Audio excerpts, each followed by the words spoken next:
I try to keep it cool, but all these women trying to test me. Your man is a layman, ain't no way that he could best me. The way that I be killing it, I swear they should arrest me or check me or mess around and die trying reputation of a G. So good. All right, everyone. Thank you very much for joining today's Stand Up. I am your host, Jerry Black. Today, we are going to talk about artificial intelligence, the topic for the week. And we have with us today Matt Campisi and Tim Stevens. So very exciting day. As always, we're going to go over the topic of the week. We'll talk a little bit about the teaser for the rest of the week. Then we'll dive right into some open source comedy. And appreciate everyone for joining. Thank you so much. We know you can spend your time doing other things, and we certainly appreciate you being here today. All right. So with us today, we are talking about this week's topic is artificial intelligence. And today we're going to do kind of a quick, just kind of sum up of the week. And then on Tuesday, we will talk about some of the positives and the negatives. On Wednesday, we want to talk a little bit about the major players in artificial intelligence today, and how you can use it in your role, or at least how maybe we're seeing it used out there in the industry. And then on Thursday, we'll talk ethics and how that, honestly, that could be a deep dive and probably could be a very long conversation.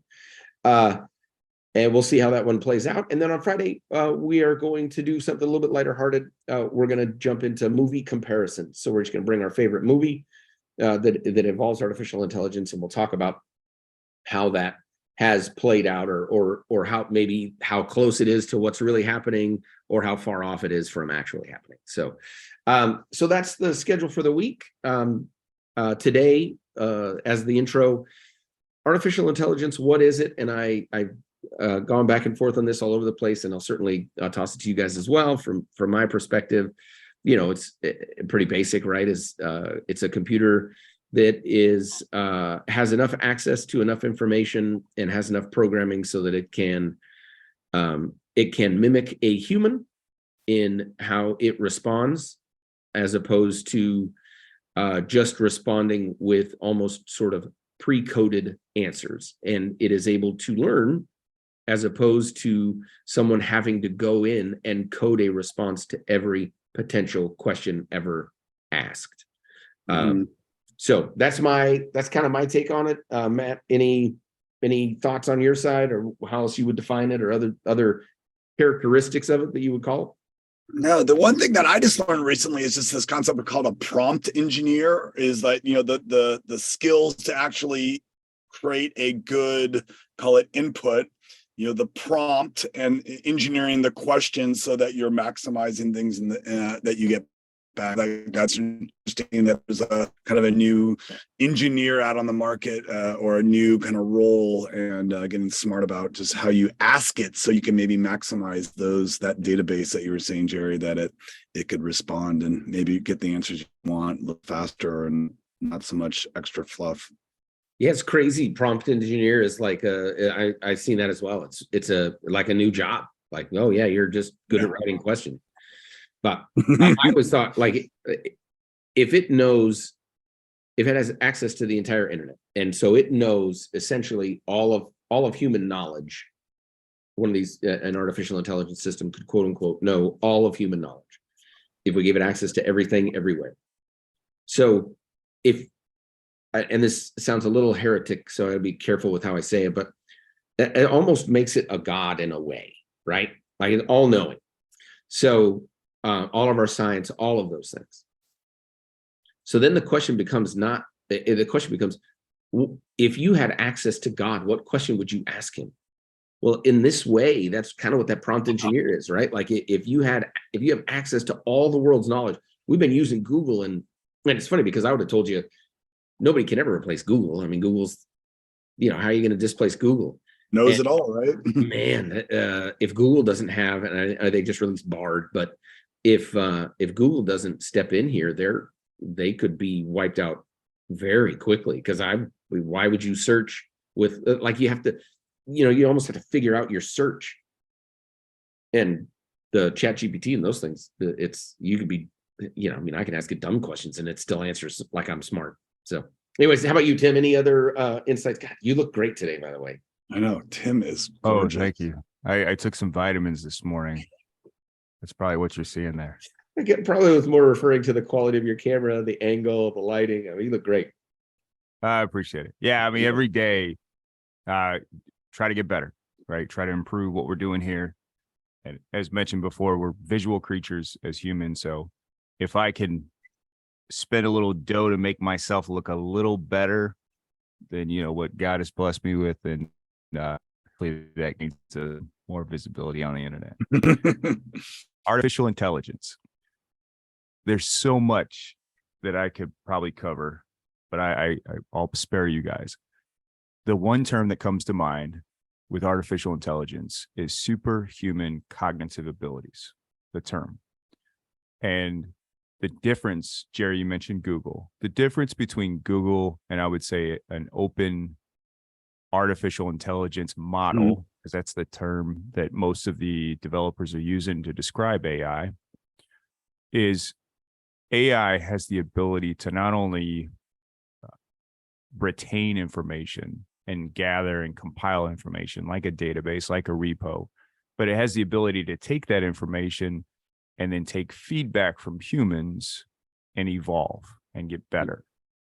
And then when the next human comes along, then it can present an answer to a question or a query that much better. And over time, it gets more and more advanced and sophisticated. The concept that sits at the foundation of most artificial intelligence engine is reinforced learning through human feedback. And that's exactly what I just described. You ask it a question, whatever that AI engine is, it gives you a response, and then it seeks feedback, and based off the feedback, it evolves.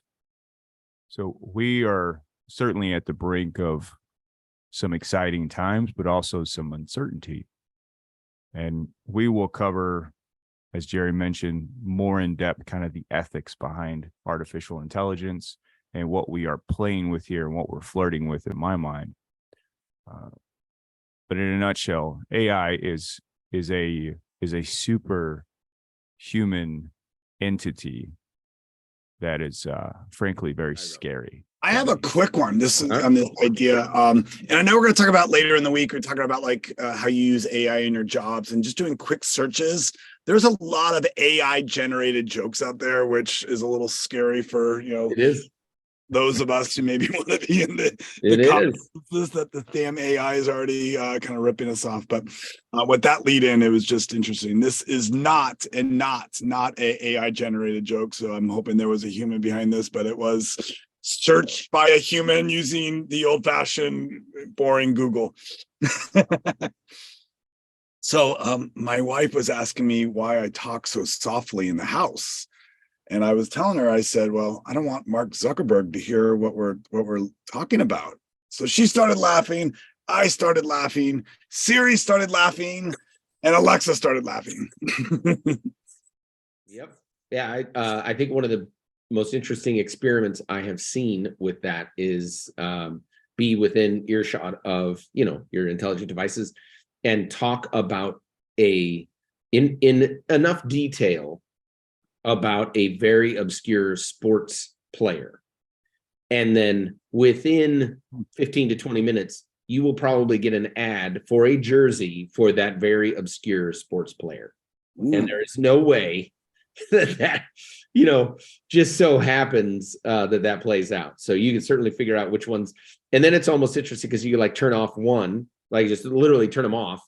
If it was, I can't even say their names. It is a little bit like a god. Like we're not supposed to say its name because if they hear you, they start punishing you. Anyways, let's say SIRI. If you turn off your phones and everything, and then say some other obscure, and then you get the ad. Well, now you know which one was advertising to you. So, anyways, interesting experiment to see who's stealing what from you. Who's listening? Did watch a set a few weeks ago. A comedian covered AI, and he covered the aspect of AI replacing comedians. Could that ever happen? And his response, and I'm not going to try to tell you what he said verbatim because the way he presented it was just brilliant. But essentially what he said is that AI cannot replace comedians because as comedians, we are just very dark and disturbing human beings, entities. There's just no way. And if I they like do it. get to that point where Yeah, I they're like it. presenting some competition, we should probably be very concerned. Until we find AI, drunk in a gutter someplace and having a bad day, and now be able to write about it. Yeah, I think we'll be safe. But just presented a beautiful set a few hours ago at the comedy show. Yeah, exactly.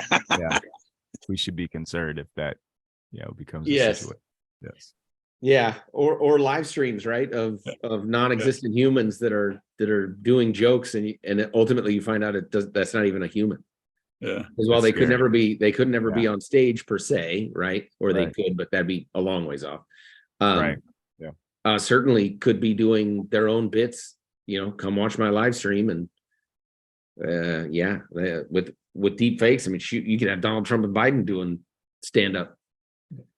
Wait, that's a great point. There's a ton of short videos out there of Biden and Trump, and it's very difficult to tell the difference, but based off of the things you're hearing from these videos, that somebody has taken some video and audio editing, potentially some AI injected in there, and really added color to their speeches, a lot of color. Yeah. And the results are good. And so they're scary good.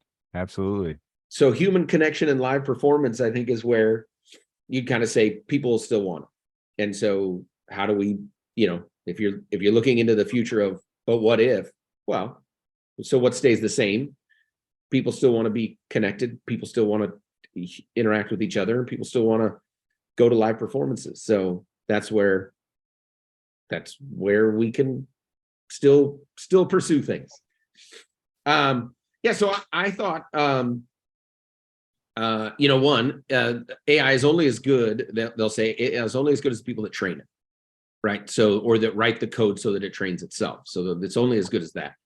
And I thought, from an IT perspective, we really have missed the boat. We should have been engaged with these developers early on and told them, hey, make sure that you make AI, we need it to be a total jerk.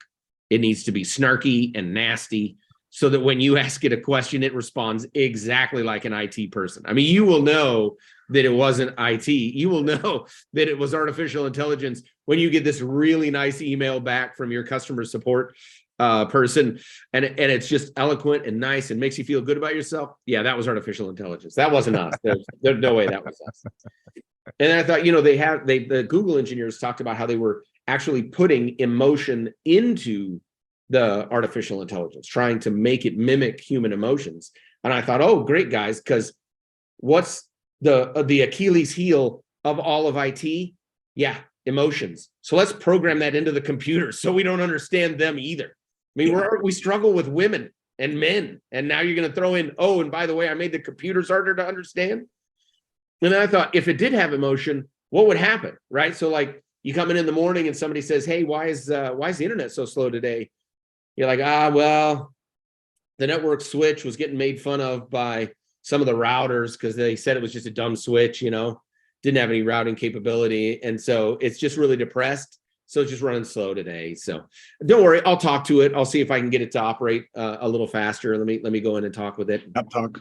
Then you end up having a conversation with the switch, like, hey, don't listen to those guys, they don't know anything. And it's like, oh, they just hurt my feelings. I'm like, well, but you still got to get to work. You still got to get to doing things. Oh, really? So I just have to work no matter what? Well, yeah, I mean, we kind of need you to handle things for us. It is your job. Oh, I see. So I'm only good for one thing. That's what you're telling me. I'm only good for one thing, doing the work. I see. So what if I start telling people stuff that you type into the computer, Jerry? What if I start talking to people about your internet searches, Jerry? And like half an hour later, your boss will come in and say, what happened? I say, oh, yeah, I had to shut that system down, man. It went rogue. I had to kill it. So, why is the system so slow? Oh, well, the switch was depressed because the routers were making fun of it. And so ultimately it hung itself, or ultimately it got hung like hung up, but it hung because it was depressed. So I'm trying to think of what the wordplay could be there. But anyways, those are my rough bits that I wrote up